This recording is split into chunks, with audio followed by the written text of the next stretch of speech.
विश्वसर्ग विसर्गादि नवलक्षण लक्षितम् श्रीकृष्णाख्यं परं धाम जगद्धाम नमामि तत्।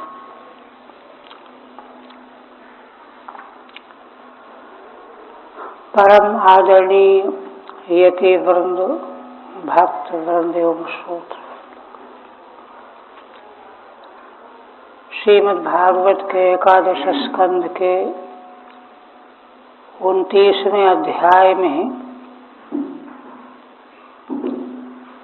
श्री भगवान का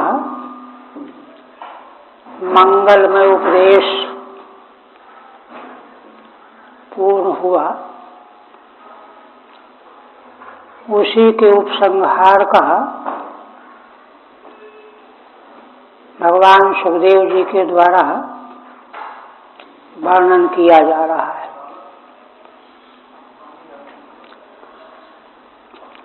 श्री भगवान ने अपने उपदेश की महिमा का उल्लेख करते हुए जब उद्धव जी से पूछा कि क्यों तुमको ब्रह्म तत्व का अवबोध प्राप्त हो गया, तुम्हारे मन में जो मोह भ्रांति थी वह निकल गई। उद्धव जी ने अत्यंत गदगद होकर के भगवान के चरणों में सिर रख करके बहुत देर तक तो उनसे कुछ बोला ही नहीं गया।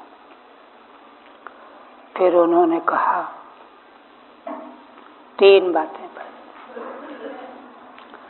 कि माँ, मेरा सारा मोह अंधकार आपके सन्निधि में आने से ही समाप्त हो गया।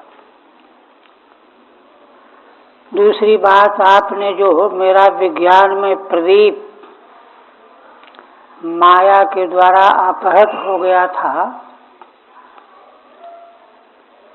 उसको आपने मुझे वापस दे दिया और आत्मज्ञान रूपी खड्ग से जो मेरा व्यामोह था उसको नष्ट कर दिया। अब एक कृपा आप कीजिए कि मुक्त हो जाने के बाद भी आपके चरणों में प्रीति मेरे निरंतर बनी रहे।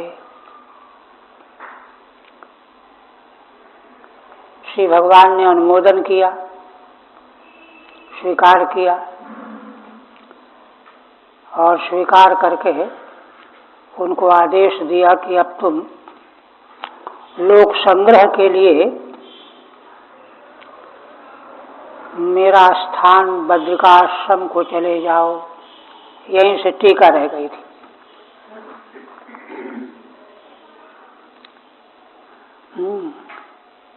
श्री भगवान वाच गच्छोद्धव मया दिष्टो बदर्याख्यम ममाश्रमम् तत्र मत्पाद तीर्थोदे स्नानोपस्पर्शनयु शुचि।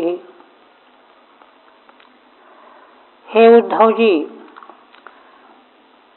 तुम जो भक्ति की प्रार्थना कर रहे हो वह तो मैं स्वीकार करता हूँ, किंतु मेरी आज्ञा मान करके तुम बद्रिकाश्रम चले जाओ।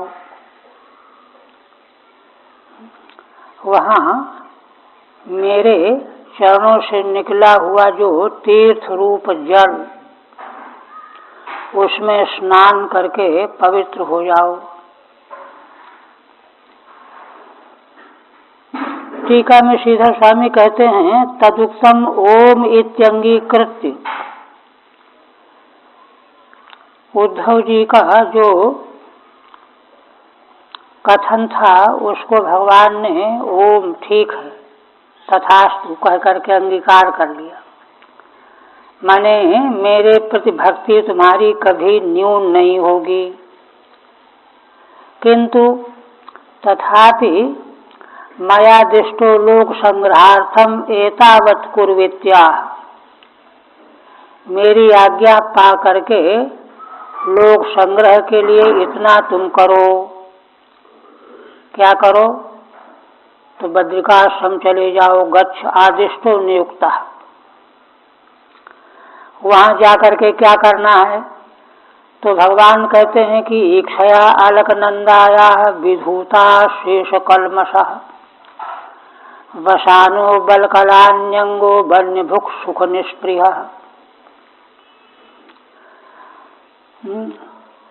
अलकनंदा का दर्शन करने से ही तुम्हारे अशेष कलमश धुल जाएंगे। स्नान आचमन की तो बात ही और है। और वसानो बलकलान्यंगो, हे अंग तुम बलकल वस्त्र धारण करना। वन्य भुक् सुख निष्प्रिय, और जंगल के जो फल फूल प्राप्त हो जाए उन्हीं का भोजन करना। संसार के किसी भी सुख की स्पृहा न करना। ठीक है। स्नानादेह पूर्व में मदपाद तीर्थोदक भूताया अलकनंदाया। दिव्य स्नान के पूर्व ही मेरे चरणों से निकली हुई तीर्थ भूता जो भगवती अलकनंदा गंगा, उनका दर्शन करने से ही तुम्हारे सारे कलमश नष्ट हो जाएंगे। और बलकर वस्त्र धारण करना, जंगल के फल फूल खा लेना।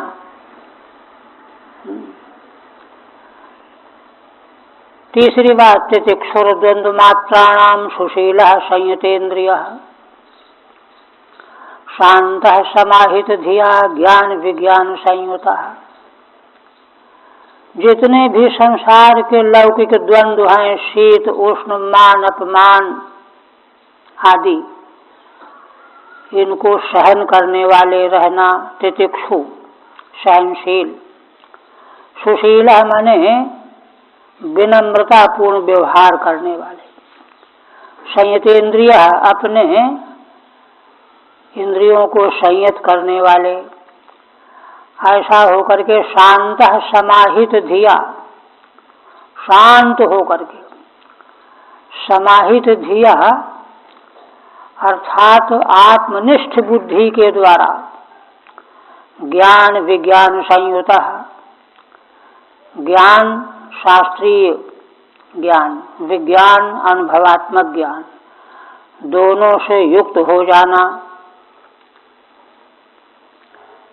टीका में कहते हैं द्वंद्व मात्राणाम शीतोष्णादि विषयाणाम, जितने द्वंद्व मात्र हैं, शीत उष्ण, लाभ हानि जय पराजय आदि। सुशीला आर्जवादी स्वभाव, आर्जवादी स्वभाव से युक्त होकर के। इसके बाद भगवान कहते हैं मत्तोनुशिक्षितम् यत्ते विविक्तम् अनुभावयन् मय्यावेशित वाक्चित्तो मद्धर्म निरतो भव अतिव्रज गतिस्तिस्रो मामेष्यसि ततः परम। श्री भगवान कहते हैं कि देखो, मत्तः यद अनुशिक्षितम, मेरे द्वारा तुमको जो शिक्षा मिली है, ज्ञान प्राप्त हुआ है, उपदेश प्राप्त हुआ है, उसी का तुम एकांत में चिंतन करते रहना। विविक्तम अनुभावयन्, उसका विश्लेषण करते हुए निरंतर उसी का चिंतन मनन करते रहना।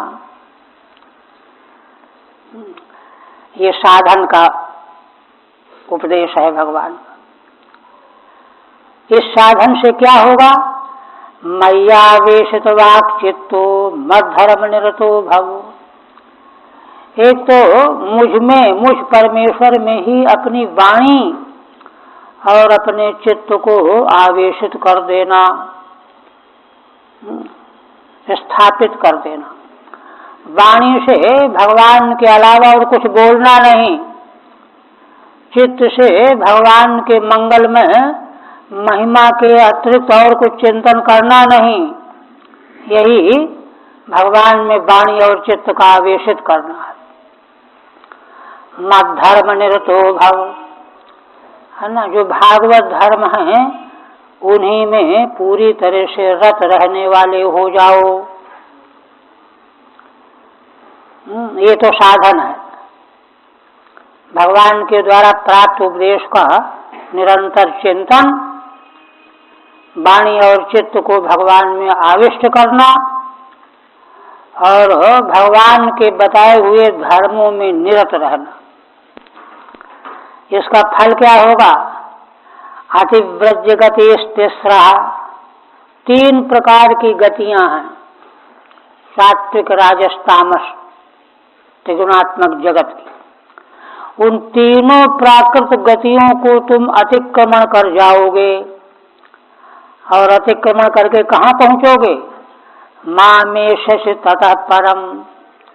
फिर तीनों गतियों का अतिक्रमण करके मुझ पर ब्रह्म परमेश्वर को तुम पा जाओगे, प्राप्त कर लोगे। ये भगवान ने टीका, ते त्वया विविक्तम सुविचारितम, मेरे द्वारा प्राप्त जो उपदेश है, ज्ञान है, उसको अच्छी प्रकार से, है ना, निरंतर विचार करते रहना और वाणी और चित्त को मुझ में समावेशित करना। इससे क्या होगा? तीसरा त्रिगुणात्मिका गति, तीनों गुणों वाली जो गतियां हैं, उत्तम मध्यम निकृष्ट, इनका अतिक्रमण करके तुम मुझ परब्रह्म परमात्मा को प्राप्त हो जाओगे। ये भगवान ने आदेश भी दिया और संतुष्ट किया। इसके बाद कहते हैं, अब भगवान सुखदेव जी उद्धव जी के साथ भगवान की वार्ता पूरी हो गई। अब भगवान सुखदेव जी महाराज परीक्षित को आगे बता रहे हैं। देखिए, श्रीमद् भागवत शास्त्र संवाद शैली का शास्त्र है। सिद्धांत शास्त्र की तुलना में संवाद शैली का शास्त्र बहुत उपयोगी होता है, क्योंकि इसमें प्रश्न क्या किया जा रहा है, उसका समाधान क्या हो रहा है, इसका बड़ी गहराई से अनुचिंतन होता है। साक्षात भगवान जहाँ उपदेश दे रहे हैं और परम प्रिय भक्त उद्धव जी प्रश्न करने वाले श्रोता बने हुए हैं, और इन श्रोता वक्ता के प्रसंग को उच्चतम कोटि के वक्ता भगवान सुखदेव जी निरूपण कर रहे हैं, वर्णन कर रहे हैं। और 3 प्रकार के श्रोताओं में सर्वोत्कृष्ट श्रोता महाराज परीक्षित श्रवण कर रहे हैं। तो क्या कहते हैं? श्री शुकवाचो शैव मुक्तो हरिमेधुषोद्धव प्रदक्षिणं तम परिसृत्य पादयोः शिरो निधायाशु कलाभिरादधी न्यसिंच द्वंद्व परोप्यपक्रमे। भगवान सुखदेव जी कहते हैं कि राजन देखो, असल में भगवान का यह उपदेश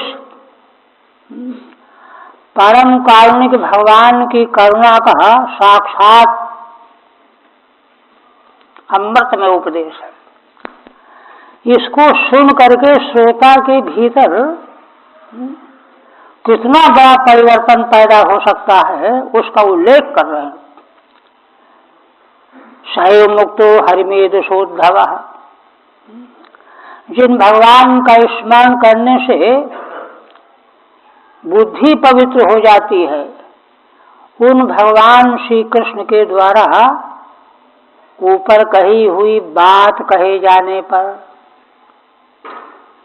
अब तो उसमें कोई ननुस तो करना नहीं था, तुरंत तैयार हो गए, भगवान की प्रदक्षिणा करने लगे, प्रणाम करने लगे। प्रदक्षिणम तम परिसृत्य पादयोः, भगवान के चरणों में सिर रख दिया परिक्रमा करके।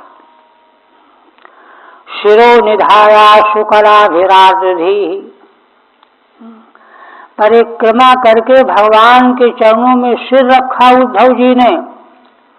उनके नेत्रों से प्रेम की अश्रुधारा बह रही थी और उस अश्रु की धारा से उनकी बुद्धि गीली हो गई थी।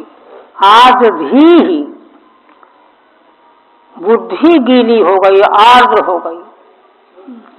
देखिए, अंतःकरण जब तक पूरी तरह से पिघल नहीं जाता भगवत प्रेम में, तब तक संसार मिटता नहीं है। भगवत भक्ति रसायन नाम के ग्रंथ में मधुसूदन जी ने यही प्रतिपादन किया है। संसारी जीव के भीतर संसार इतने कड़ेपन से डटा रहता है, घुसा रहता, कील की तरह से। वो निकलेगा कैसे? किंतु भक्ति मार्ग का आश्रय लेने पर जब भगवत प्रेम में वह अंतःकरण पिघल जाता है, लाक्षा का उन्होंने दृष्टांत दिया है। लाख में कोई प्रतिमा बनी हुई हो, चाहे किसी की,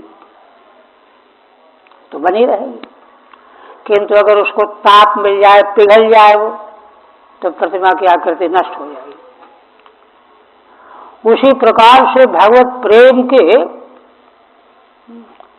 आवेग में जब प्रेमी भक्त का हृदय पिघल जाता है, आर्द्र हो जाता है लाक्षा की तरह से, तो फिर उसके भीतर जो संसार से संबंधित विषय और राग द्वेष के संस्कार बने हुए कीलें, वो पिघल करके नष्ट हो जाती है। नष्ट हो जाने के बाद तब संसार पूरी तरह से निवृत्त हो जाता है और उसकी जगह पर भगवान आ जाते हैं, है ना। उस लाक्षा द्रव्य से पहले वाली मूर्ति को मिटाओ और पिघला करके दूसरी नई मूर्ति बनाओ, वहां भगवान को रख लो। अब संसार कभी आएगा ही नहीं, वो तो मिट चुका है। ये सबसे बड़ी उपलब्धि है। इसका बहुत विशद ढंग से मधुसूदन जी ने भगवत भक्ति रसायन में प्रतिपादन किया है। तो वही बात यहाँ पर कही जा रही है। आखिर वो सब पारा प्रतिपादन शास्त्रों का सार ही तो है। आर्द्रधी, उद्धव जी की बुद्धि आर्द्र बनी हुई है। न्यसिंचत द्वंद्व परोप्य अपक्रमे, नेत्रों से प्रेम की इतनी अश्रुधारा बही कि भगवान के चरण सिंच गए, गीले हो गए। अपक्रमे माने चलते चलते, चलने को थे, चलना है, लेकिन उसके पहले इतने प्रेम के अश्रु बहे उनके नेत्रों से कि भगवान के चरण गीले हो गए। एक विशेषण और है, अद्वंद परोपी। देखिए, बहुत सारगर्भित विशेषण है। उद्धव जी का भगवान के द्वारा अनुग्रह प्राप्त कर लेने के बाद सारा द्वंद्व निकल चुका था।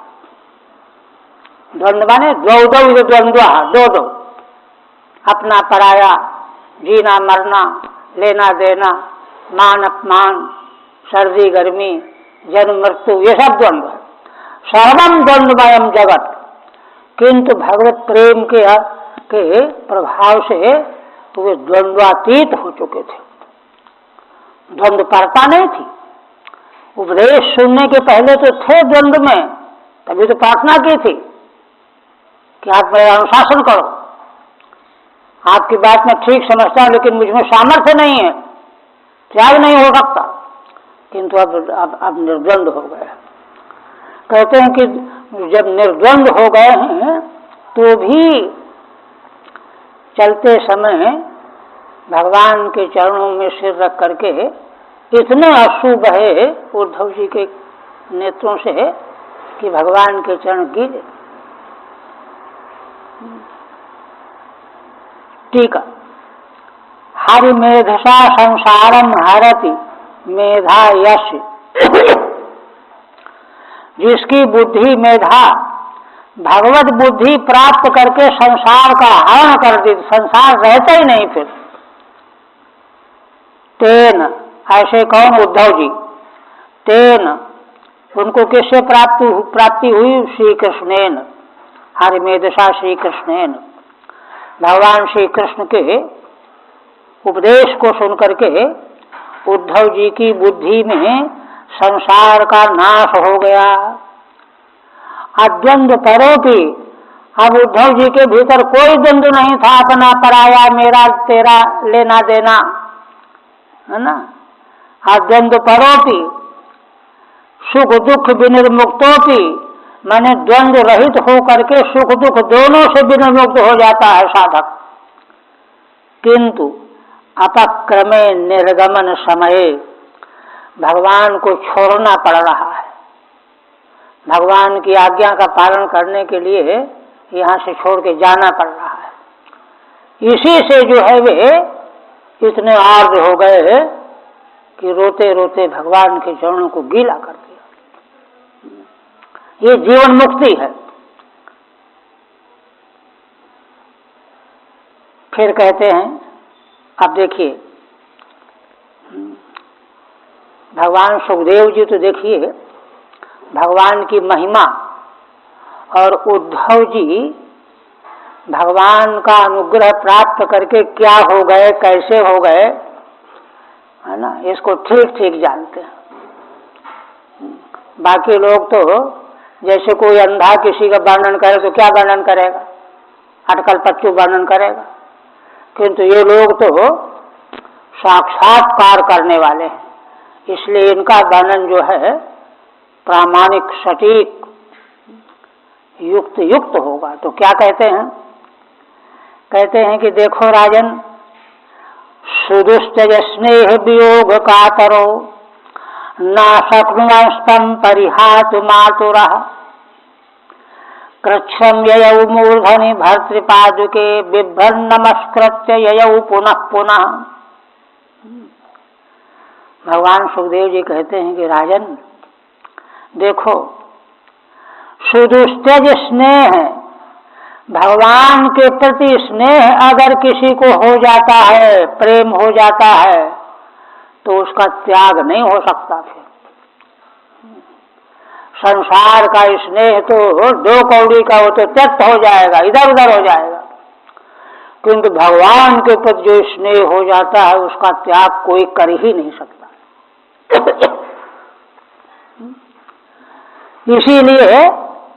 इसीलिए ऐसे स्नेह वाले होने के कारण भगवान से वियोग होने जा रहा, इसलिए कातर हो गए। वियोग कातरा ना शक्नुवंस्तम परिहातु मातुरा।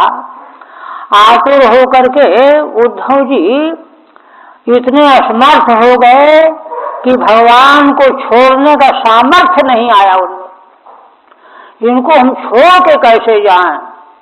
भगवान आज्ञा दे रहे हैं कि वहां जाओ, लेकिन उनको छोड़ करके जाया नहीं जा रहा। ना शक्नुवंस्तम, तम माने भगवंतम, परिहातु मातुरः। किंतु अब भगवान की आज्ञा तो आज्ञा है, उसमें 2 चीजें थोड़े होती। कृच्छ्रम ययौ मूर्धनि भर्तृपादुके, बड़ी कठिनाई से चले, जाया नहीं जा रहा था। वो अभी देखिए भगवान ने क्या किया, भगवान ने अनुग्रह पूर्वक क्या किया, अपने चरण पादुका उनको दे दिया। ये ले, तो लेकर के उनको सिर में रख दिया। तो भगवान की चरण पादुका को सिर में रखने से उनको ये हुआ कि भगवान तो हमारे साथ ही है। उनको ढांढस बन गया।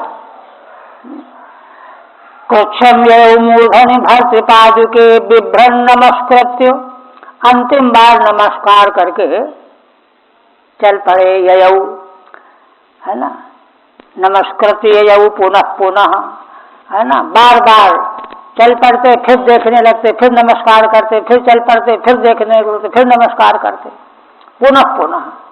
हाँ, इतना जो है प्रगाढ़ स्नेह भगवान के चरणों में था। अब टीका देखिए।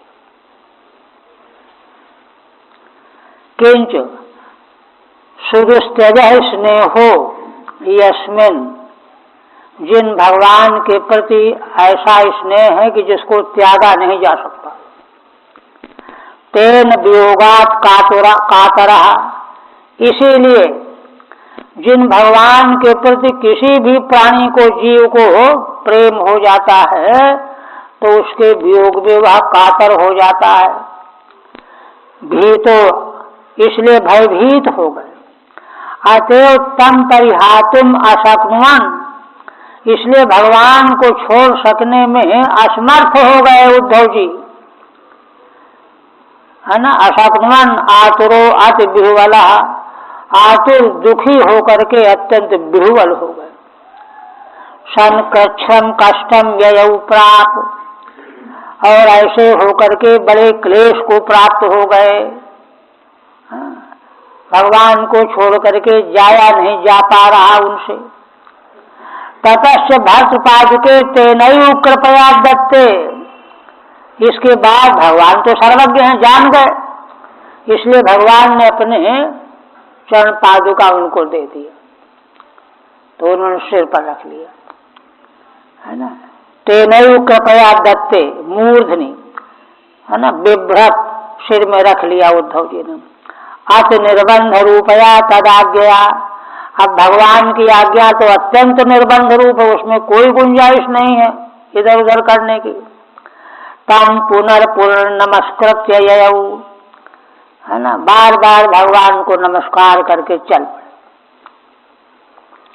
यहाँ पर श्रीधर स्वामी तृतीय स्कंद के, है ना, प्रसंग में जो है यह संकेत विदुर जी से जब भेंट हुई है उद्धव जी की, तो वहाँ इस वस्तु को वहाँ प्रकट किया गया है, तो उसके साथ में उसकी संगति बता रहे हैं, वहाँ जो बात कही गई है। देखिए यह उपदेश सारा का सारा तो अभी वही हुआ, उसके बाद सब प्रभास क्षेत्र में आए, प्रसंग तो ऐसे है, उसी के साथ में यहाँ जोड़ रहे हैं। कहते हैं क्या, आत्मचो प्रसुतो अनुगमम भर्तु पाद विश्लेषणाक्षम, कहते हैं यह जो तृतीय स्कंध का उपक्रम है ना, उद्धव जी भगवान के पीछे पीछे चल पड़े। भगवान तो यदुवंशियों को आज्ञा दे करके कि सब लोग चलो ये करो, लग गए उसी में। उद्धव जी सारा उपदेश सुनने के बाद भगवान के पीछे लग गए।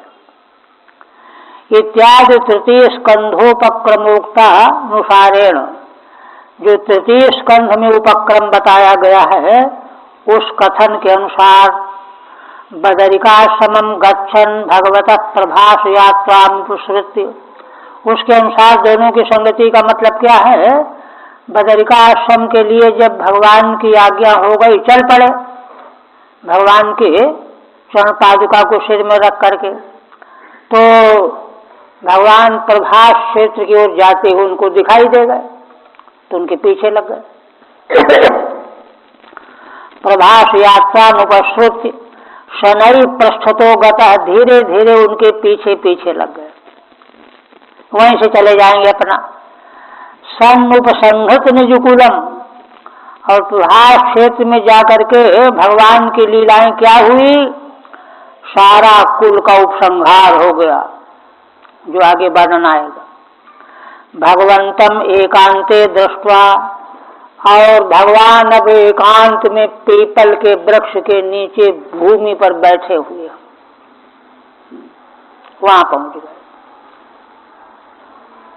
एकांते दृष्ट्वा तत्काल प्राप्तेन मैत्रेयेण सह, उसी समय मैत्रेय जी भगवान व्यास के अनुयायी थे, वे वहां आ गए।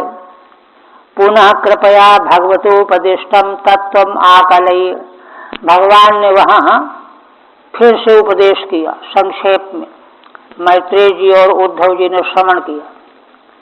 उपदिष्टम तत्वम आकलय, तत्व का आकलन करके तदा ज्ञातो ययावित द्रष्टव्यम। इसके बाद भगवान को फिर प्रणाम करके बदरिकाश्रम को चले गए। तो ययौ का तात्पर्य जो है यहाँ ये है। फिर कहते हैं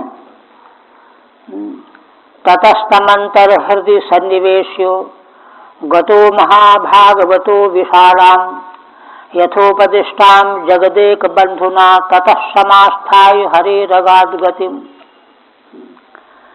भगवान सुखदेव जी कहते हैं कि राजन, इसके बाद उद्धव जी ने भगवान को अपने हृदय में स्थापित करके चल पड़े। महाविशालाम, महाभागवतो विशालाम, महान भागवत उद्धव जी विशाला नाम की भूमि को चल पड़े, बद्रिकाश्रम की। यथोपदिष्टाम जगदेक बंधुना, और जो भगवान संसार के एकमात्र बंधु हैं, उन भगवान के द्वारा जैसा उपदेश उनको सुनने को मिला था, उसी प्रकार से वहाँ रह करके चर्या में लग गए। ततः समास्थाय हरे रगाद गतिम, और तब भगवान के उपदेश और आज्ञा के अनुसार पूरी आस्था से आस्थान्वित होकर के, समाधिस्थ होकर के हरे गतिम अगात, भगवत गति प्राप्त हो गई। टीका विशालाम बदरिकाश्रमम गतः सन हरे गतिम अगात, ये वाक्य। बद्रिकाश्रम में पहुंच गए उद्धव जी और वहाँ उसी प्रकार चर्या करते हुए भगवत गति को प्राप्त हो गए। कथम भूतान, कैसी भगवान की गति उनको प्राप्त हुई? तेनैव जगदेक बंधुना यथोपदिष्टाम, उन्हीं भगवान जो एकमात्र सारे संसार के बंधु हैं, एक ही हैं, वे ही हैं, उनके द्वारा जैसा उपदेश किया गया था, भगवान ने क्या उपदेश किया था, उसी का स्मरण करा रहे हैं। तदात्म तत्व प्रतिपद्यमानो मया तो भूयाय च कल्पते वै, ये भगवान ने कहा था कि तुम अमृतत्व को प्राप्त होकर के मेरे साथ ऐक्य भाव को प्राप्त हो जाओगे, माने मेरी आत्मा ही बन जाओगे, मैं ही हो जाओगे, ये है। कल्पते वै अतिव्रज गतिस्तिस्रो मामेष ततः परम, दूसरा वचन भगवान का यह भी था कि त्रिगुणात्मिका प्रकृति का जितना क्षेत्र है, विस्तार है, उन तीनों प्रकार की गतियों का अतिक्रमण करके मुझ परब्रह्म परमात्मा को तुम प्राप्त हो जाओगे। यह जो भगवान ने पहले कह दिया था, उसी प्रकार की परम गति उद्धव जी को प्राप्त हो गई। इत्येवं उक्त प्रकाराम, इस रीति से उक्त प्रकार वाली गति उनको प्राप्त हो गई।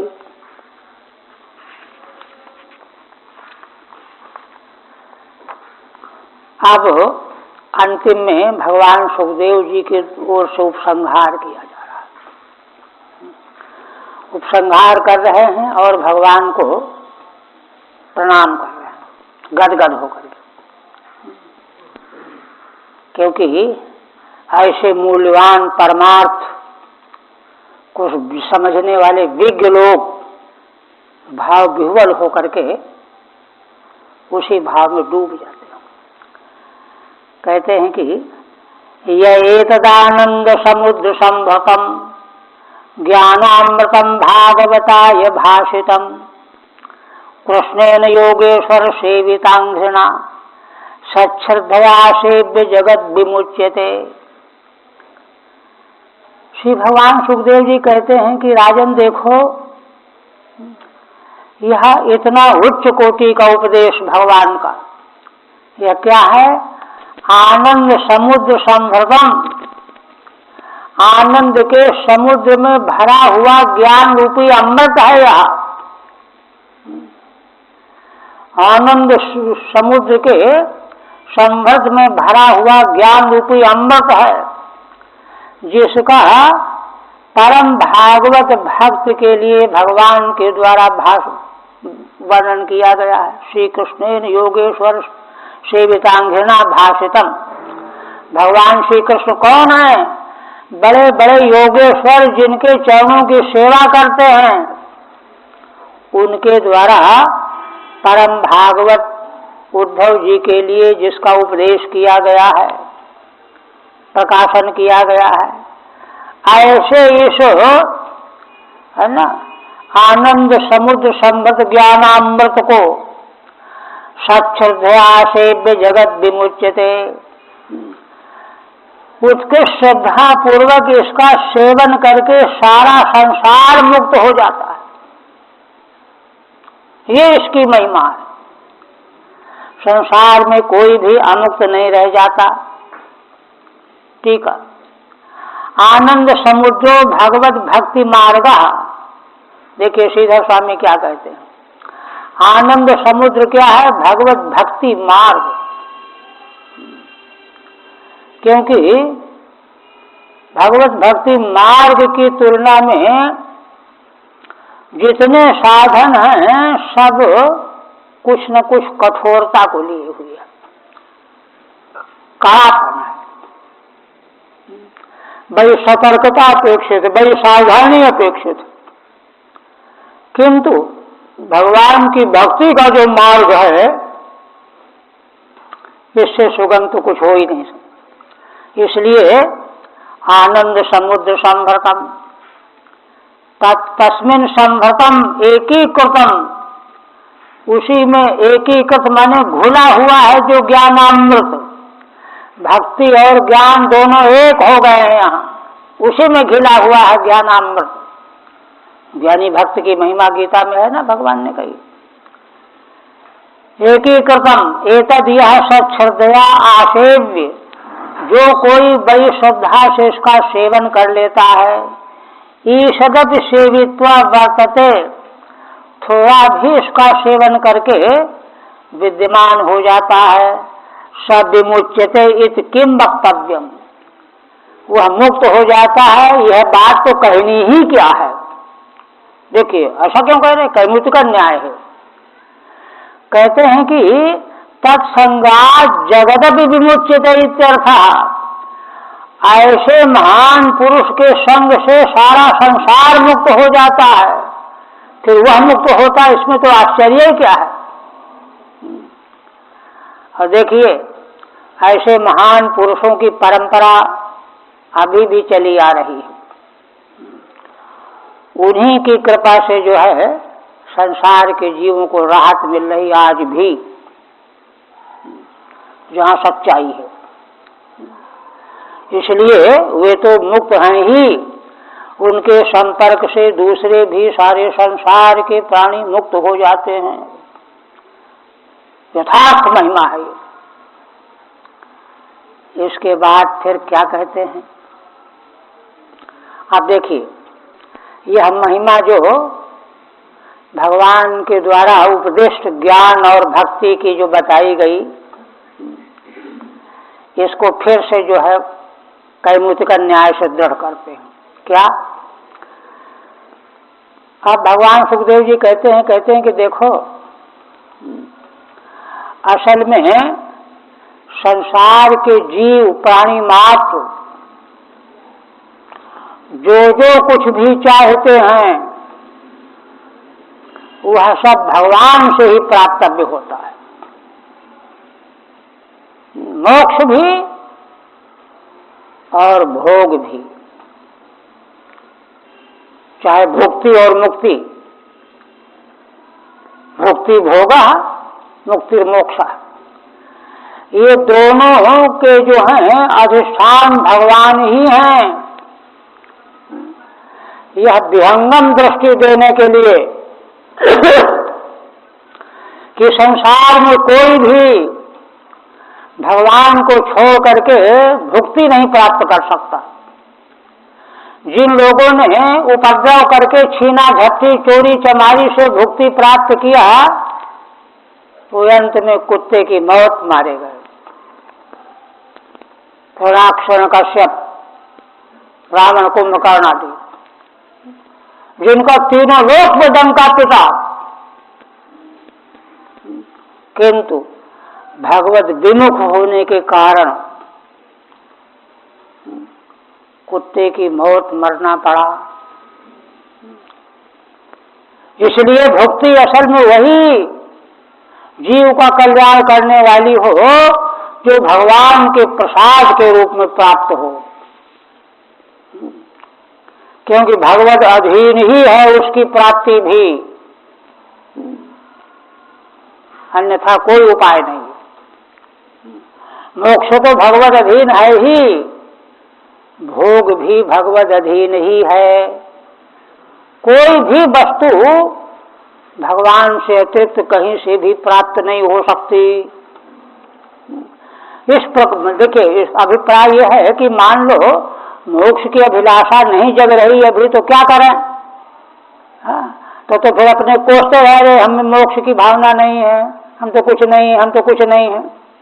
कहते नहीं, भोग चाहते तो भी भगवान को से ही चाहो। दूसरे स्कंद में क्या बताया है? अकामा सर्व कामो वा मोक्ष काम उदार भी, कोई कामना न हो अथवा सब कुछ चाहिए हमको, ये भी चाहिए, ये भी चाहिए, ये भी चाहिए, अथवा मोक्ष कामना हो। मोक्ष काम उदार भी तीव्र भक्त योगेन यजेत पुरुषम परम, यह बात वैदिक सिद्धांत का निष्कर्ष है। उसी को यहाँ भगवान सुखदेव जी अंतिम में बता करके भगवान को प्रणाम करने जा रहे हैं। क्या? भाव भयमपहंतुम ज्ञान विज्ञानुसारम। भाव माने संसार, संसार का भय क्या है? पैदा होना, मरना, रोगी दुखी होना, है ना। संसार और संसार के भय का हनन करने के लिए जो ज्ञान विज्ञान का सार है ना, उस सार को भगवान ने प्रकट किया, है ना। कैसे? निगम कृत, निगम माने वेद, वेद को प्रकट करने वाले भगवान ही हैं। भगवान का श्वास प्रश्वास ही तो वेद है। उन्हीं भगवान ने, जिन्होंने वेदों को प्रकट किया, उन्हीं भगवान ने संसार के भय का नाश करने के लिए ज्ञान विज्ञान के सार को निकाला वेदों से। निगम कृत उपजहरे भगवद वेद सारम, कहाँ से निकाला? है ना, वेदों से निकाला। भंगवत, जैसे भौरा फूलों से मकरंद ले आता है, चूस लाता है, पी लेता है, ऐसे उन्हीं भगवान ने जिन्होंने वेद को प्रकट किया, बनाया, उन्हीं भगवान ने भंगित भंवरे की तरह से भंवरा जैसे फूलों का रस निकाल देता है, ऐसे वेदों का सारभूत ज्ञान विज्ञान को भगवान ने प्रकट कर दिया, निकाल लिया, अपने भक्तों को पिला दी। एक तो ये तो मोक्ष का साधन हो गया। दूसरा, अमृत मुदितश्चापायत भृत्य वर्गान, इन्हीं भगवान ने अष्टम स्कंध में प्रसंग है ना, समुद्र मंथन करके अमृत निकाला देवताओं को पिलाने के लिए। और देखिए, भगवान ने ही उनको युक्ति बताई थी कि तुम लोग ऐसा करो, तब तक मिला लो असुरों को। भगवान ने ही सारा सब कुछ किया, वहां सब वर्णन स्पष्ट। तो अमृत मुदितश्चापायत, उदितश्च उपजहरे, क्रिया की आवृत्ति हो जाएगी। माने समुद्र से अमृत निकाला और वेदों का सारभूत ज्ञान विज्ञान प्रकट किया। दो चीजें, है ना। और अपायत भक्त वर्गान, अपने सेवकों को, देखिए एक भक्त वर्ग रहे उद्धव जैसे लोग, इनको पिलाया ज्ञान विज्ञान का सार मोक्ष देने के लिए। और दूसरे भक्त वर्ग कौन है? देवता, जो असुरों से पराजित होकर के रो रहे थे, तो अपने भक्त वर्गों को अमृत मंथन करके निकाला, उनको पिला दिया। भक्त वर्गान पुरुषरसः माध्यम कृष्ण संयम नतोस्मि, वे ऐसे पुरुषों में श्रेष्ठ ऋषभ आदि पुरुष परमात्मा, जिन भगवान का श्री कृष्ण ऐसा नाम है, उनके चरणों में मैं नतमस्तक हो रहा हूं। ये भगवान सुखदेव जी कहते हैं। ठीक है। एवं कृतोपदेशम जगत गुरुम प्रणमति, श्रीधर स्वामी कहते हैं कि जो भगवान जगत गुरु, वास्तव में भगवान जगत गुरु हैं, उनको जब उपदेश उन्होंने जो किया है तो उनको नमस्कार कर रहे हैं सुखदेव भगवान। भाव भय मिति भव संसार, और भयम च जरा रोगाद निमित्तम, जरा रोग इसे भय होता है। तद भयम निवृत्तानाम, उन दोनों को निवृत्तानाम प्रवृत्तानाम, जो निवृत्ति मार्ग में चल रहे हैं, जिनको मोक्ष चाहिए, जो प्रवृत्ति मार्ग में जिनको भोग चाहिए, दोनों के लिए भक्त वर्गाणाम यथा योग्यम अपहंतुम, यथा योग जिसके लिए जो वस्तु चाहिए अपेक्षित है, उसके लिए जिनको संसार का नाश करना, उनको मोक्ष के लिए ज्ञान चाहिए, और जिनको संसार का भय नष्ट करना है, प्रवृत्ति मार्ग वाले हैं, उनको भोग चाहिए। यो मृतम अमृतद्वयम उपजहरे उद्धतमान, जिन भगवान ने दोनों प्रकार का अमृत निकाला, एक वेद से निकाला और एक क्षीर समुद्र से निकाला। उद्धतमान तदेवा वेद सारमेकम, वेदों का सार है एक। किम तत् ज्ञान विज्ञान रूपम च तत्सारम श्रेष्ठम च, ज्ञान विज्ञान रूप ही वेदों का सार है और श्रेष्ठ भी है। भृंगवत भृंगो यथा पुष्पम, है ना, आकोपयन एवं उपहारति, भृंग मने भावरा जैसे पुष्प को नष्ट नहीं करता, नष्ट किए बिना संभाल करके मकरंद पी लेता है, चूस लेता है। ऐसे ही भगवान ने वेदों का सार ज्ञान निकाला और सिंधु मंथन के द्वारा अमृत निकाला, है ना। एवं अमृतम उपहारति तथा स्वयं स्वकृत वेदानुसारेण, इसी प्रकार से जिन भगवान ने अपने द्वारा रचे गए वेदों के अनुसार उदधितश्चैकम, उदधि से एक और वेदों से दो, यथा यथम भक्त वर्गान अपायत, जो जिसके पिलाने के योग्य थे उन भक्तों को भगवान ने पिला दिया निकाल करके। अपायतम नतोस्मीति, उन भगवान को मैं नमस्कार करता हूं।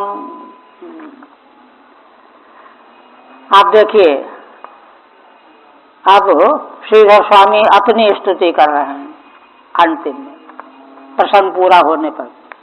देखिए क्या कहते हैं, ये नानुकंपितम विश्वम उद्धव प्रश्न निर्णय तम वंदे परमानंदम नंद नंदन रूपिणम। श्रीधर स्वामी अपनी ओर से भगवान की वंदना करते हुए कहते हैं कि देखो,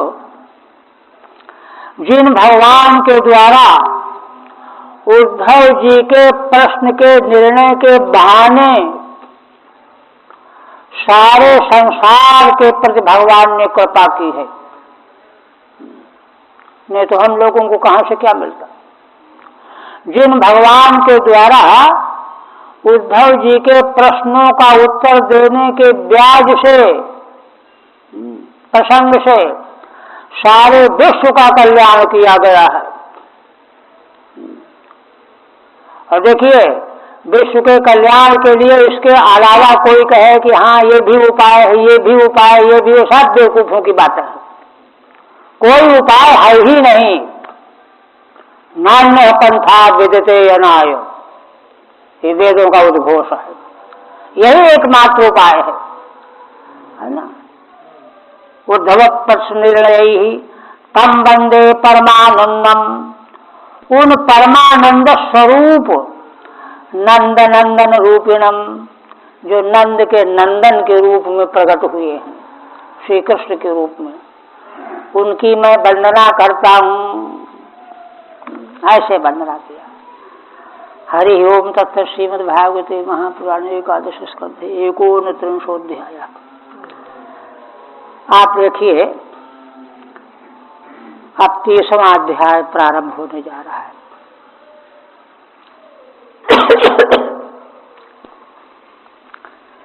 देखिए 30वां और 31वां 2 अध्याय है ना।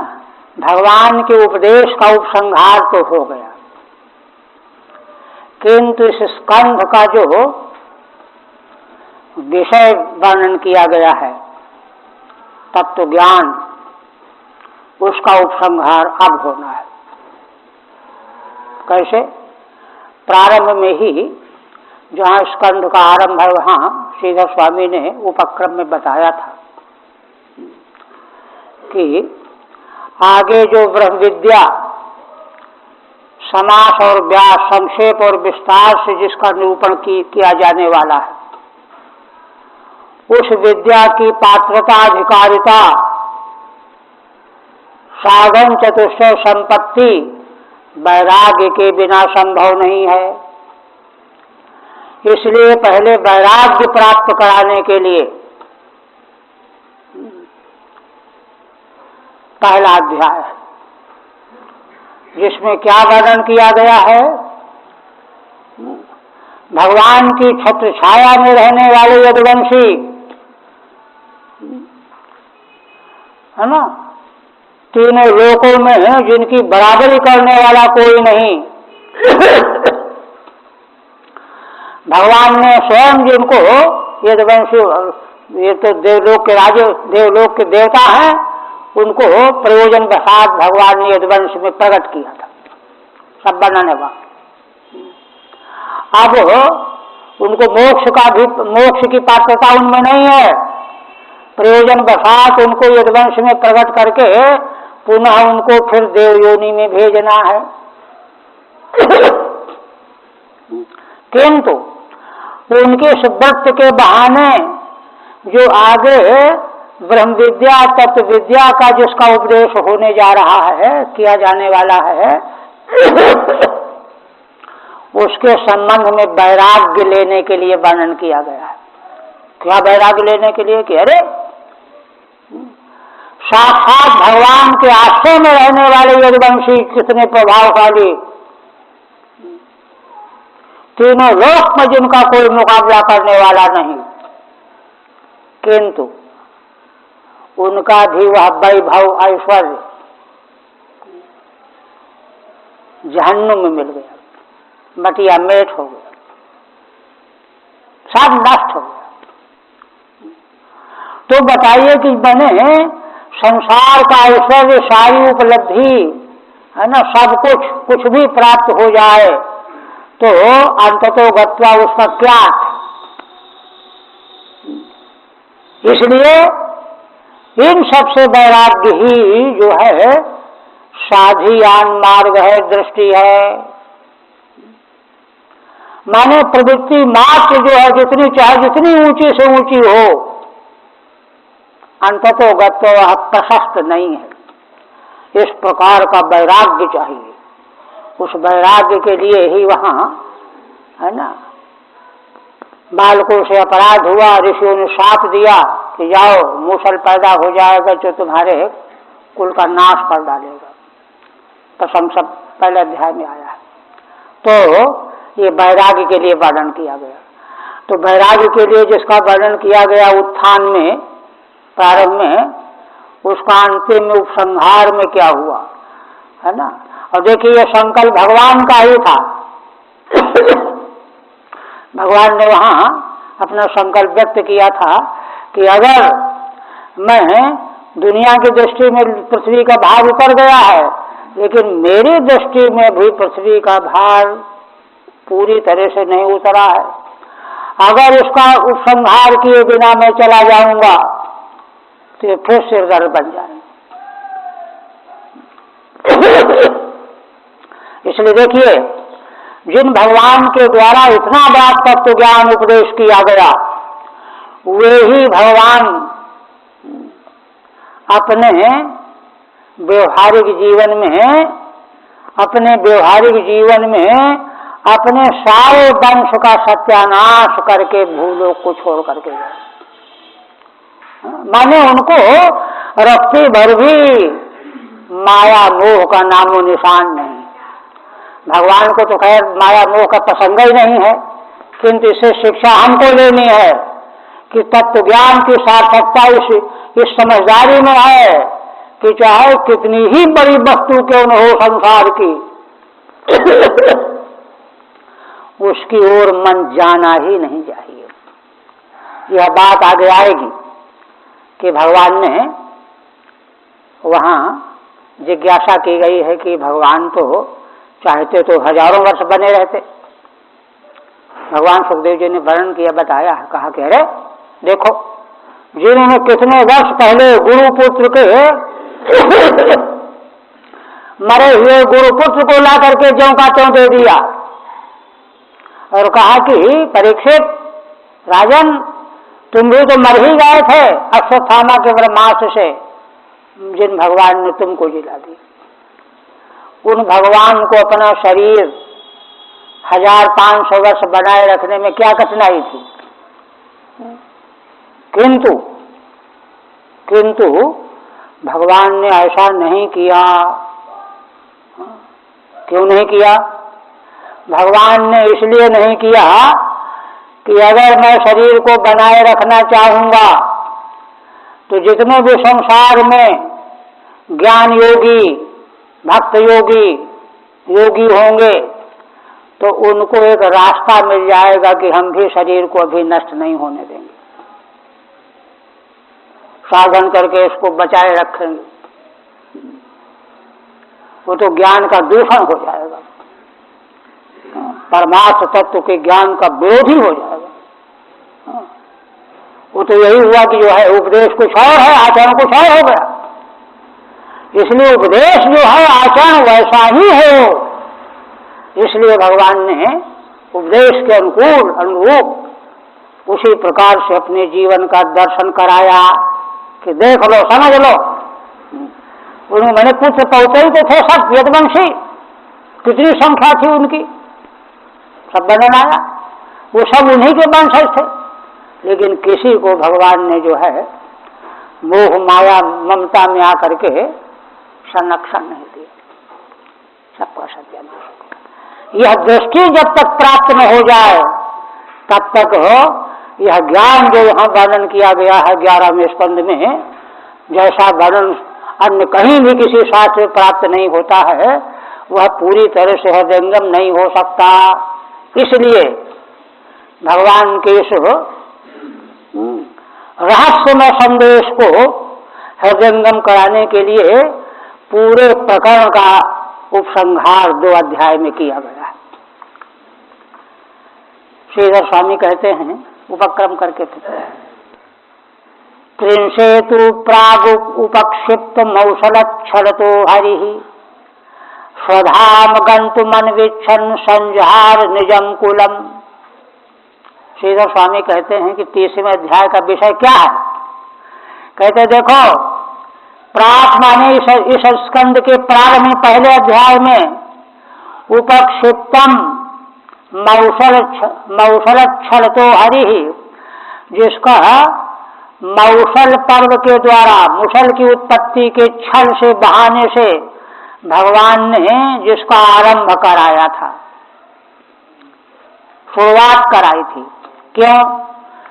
वहां देखिए संकेत किया गया है पूर्व प्रथम अध्याय में ही कि भगवान ने सोचा कि भाई देखो, ये तो हमारे ही वंशज, अगर हम इनको मारेंगे तो ठीक नहीं है,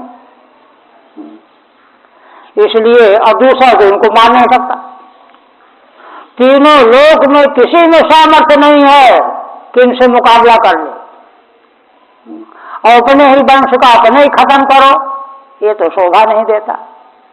इसलिए भगवान ने युक्ति निकाली कि इनको इस प्रकार से शापग्रस्त करा करके और आपस में ही लड़ भिड़ करके सुंदर प्रसुंदर न्याय से खत्म कर रहा है। इसी को छल शब्द कह रहे हैं, मौसलत छल तो हरि ही, है ना, स्वधाम गंत मन विच्छन, यह करके अपने धाम को भगवान जाना चाहते थे, इसलिए संजहार निजम कुलम। अब यहाँ पर इस तीसरे अध्याय में अपने कुल का भगवान स्वयं संजहार उपसंहार करने वाले, यही विषय है इसमें। फिर कहते हैं विरागाय पुरा घोरम उपक्षिप्तम भी मौसलम कथावसाने तत्रैव विशेषम परिप्रच्छति। कहते हैं पहले अध्याय में इस स्कंद के प्रारंभ में, है ना, मूसल का प्रसंग जो है वैराग्य के लिए स्थापित किया गया था, निरूपण किया गया था कि आगे जो ब्रह्म विद्या का उपदेश होने जा रहा है उसको सुनने के पात्र बन जाओ, वैराग्य चाहिए। हाँ, वैराग्य क्या, व्यक्ति यह सुन करके समझ जाए अरे हम क्या हैं। जब यदुवंशी जो है संसार में मटिया मेट हो गए तो हमारा ईश्वर प्रभुत्व का क्या महत्व है, वैराग्य हो जाएगा। कथावसाने तत्रैव विशेषम परिप्रच्छति, तो उसी जिसका उपक्षेप किया गया पहले अध्याय में, अब इस कथा के अवसान में उसी के संबंध में विशेष बात महाराज के द्वारा पूछी जा रही है, तथा त्रिभी 3 श्लोकों के द्वारा। महाराज राजोवाच ततो महाभागवत उद्भवे निर्गते वनम द्वारवत्याम किम करोत् भगवान भूत भावना। महाराज प्रश्न करने लगे, कहने लगे कि हे ब्रह्मन, आप कृपा करके बताइए, महाभागवते उद्धवे वनम निर्गते, महान भागवत उद्धव जी महाराज जब वन को चले गए, बद्रिकाश्रम को चले गए, तब द्वारवत्याम किम करोत् भगवान भूत भावना, तब द्वारिकापुरी में सारे प्राणियों का मंगल करने वाले भगवान ने क्या किया, किम करोत्। अब किम करोत् क्या किया, इसके प्रश्न का आशय जो है श्रीधर स्वामी स्पष्ट करते हैं। त्रिभी ब्रह्म शापोपसंश्लिष्टे कुले सति, है ना, कहते हैं अयम भाव।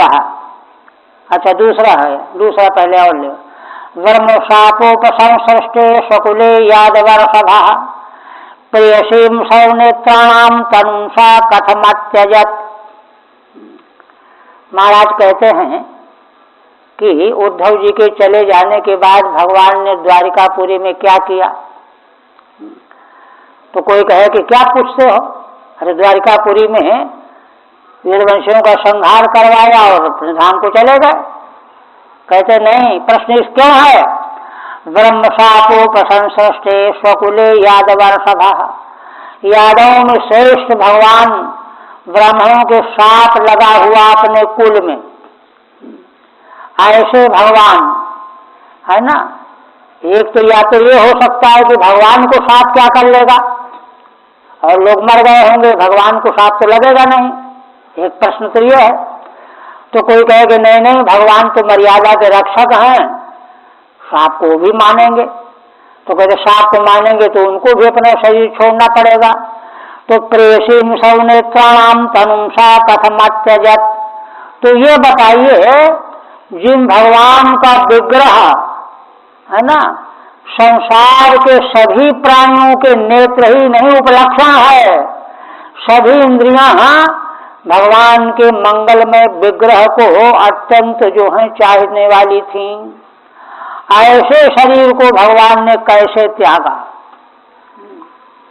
व्यक्ति को सोचना चाहिए कि अरे देखो हमारे चले जाने पर ये हो जाएगा वो हो जाएगा, और भगवान के मंगलमय स्वरूप विग्रह का तो संसार में कोई एक भी प्राणी ऐसा नहीं जिसका मन उसमें लगा हुआ न हो। ऐसे शरीर को कैसे छोड़ा? कथमत त्यजत। ठीक है, अयम भाव भगवती यदि न शाप प्रभवती, भगवान को साप जो है लग नहीं सकता। यादवत्वानुकरणाच सोपि कथनचिन मान्य, कहोगे नहीं आखिर वे भी तो यदुवंशी हैं इसलिए साप तो लगेगा भाई। कहते अगर मान्य करते हो अतः किम करो, इसलिए क्या किया उन्होंने? तदेतद उत्तम कथम आश्रय देती, कैसे उन्होंने शरीर को छोड़ा होगा अपने साप को मान करके, है ना। सर्व नेत्रा नाम सर्वेन्द्रियोपलक्षण, सभी इंद्रियों का उपलक्षण है। एक और क्या कहते हैं?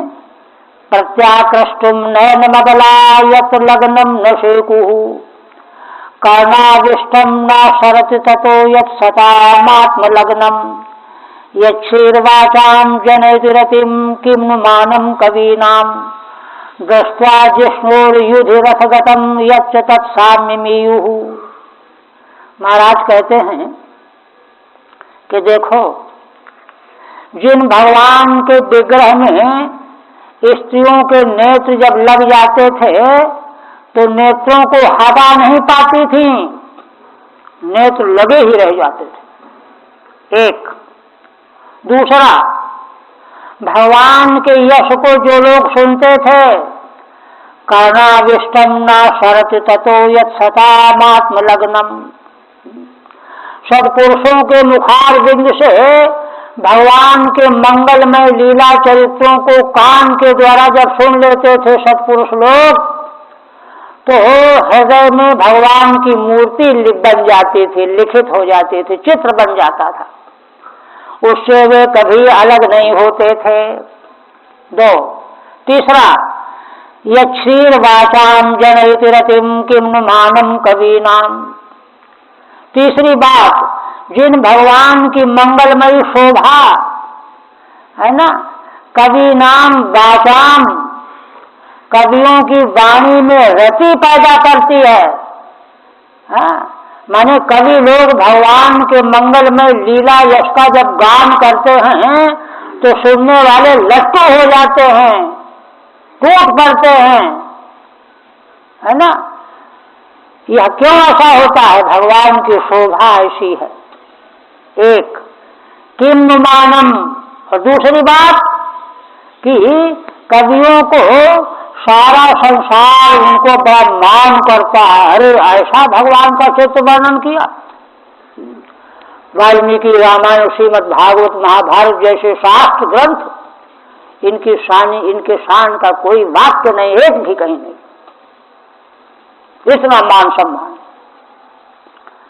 दृष्टा जिष्णु रथ गदम, चौथी बात क्या है ना, जो भगवान जिष्णु माने अर्जुन के युद्ध भूमि में रथ में सारथी बने बैठे थे, उस युद्ध भूमि में भगवान सारथी बने बैठे थे।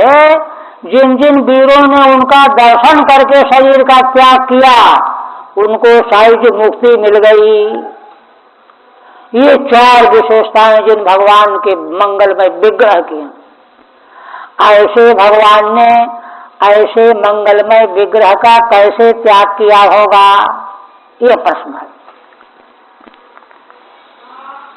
ठीक है, तत्प्रपंचेति प्रत्याकृष्टमिति यस्मिन् रूपे लग्नम नयनम, भगवान के जिस रूप में लगे हुए नेत्र को प्रत्याकृष्टुम परावर्तयितुम आबला न शेकुः, स्त्रियां समर्थ नहीं हो सकती थीं। यच्च कर्णरंध्रेण प्रविष्टम सत सतामात्मनि लग्नम, भगवान का यश कर्ण के द्वारा सब पुरुषों के हृदय में जाता था। जब लिखितम एवं लिखते स्थिति, तो तो जैसे लिख दिया गया हो, कभी भूलता ही नहीं है। उनके हृदय में भगवान का मंगलमय लीला चरित्र यश लिख जाता है, कान के द्वारा सुन करके वो लिख जैसा गया। ततो न सरत न निर्गच्छति, उनके हृदय से वह निकलता ही नहीं है। भगवान के मंगलमय यश लीला का ऐसे ही श्रवण करना चाहिए।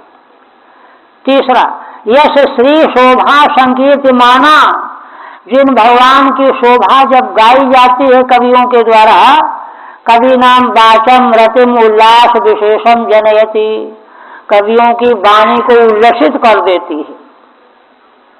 तेषाम मानम जगत पूज्यताम जनयति, उन कवियों का मान बढ़ा देती है भगवान की महिमामयी शोभा। किम नु वक्तव्यम, कहते इसको तो कहना ही क्या है। यच्च विष्णु रूपम जिष्णु अर्जुन रथे स्थितम दृष्ट्वा, और भगवान के जिस स्वरूप का, अर्जुन के रथ में बैठे हुए भगवान के जिस स्वरूप का, युद्ध मृदा, युद्ध में मरने वाले वीर गति को प्राप्त हुए, तत्साम्यम सारूप्यम ईयु, उनको भगवान की सारूप्य मुक्ति मिल गई। प्राप्तास्तत्केन रूपेण अत्यजदित्यन्वय, ऐसे भगवान ने अपने मंगलमय विग्रह का किस प्रकार से परित्याग किया, ये प्रश्न है।